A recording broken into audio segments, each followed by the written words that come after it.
All right, so you stopped tiling yesterday, so that means you didn't leave clips in. Now you're starting today, you need clips in. There's an easy way to get it in. You can get a grinder blade that's suited for that task, but we like to use this little bit right here.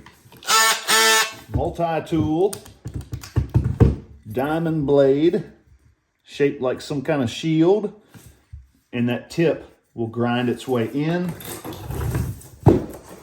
beneath the tile and make the perfect cavity. Look here, shaped the same way. Make the perfect cavity for your clip.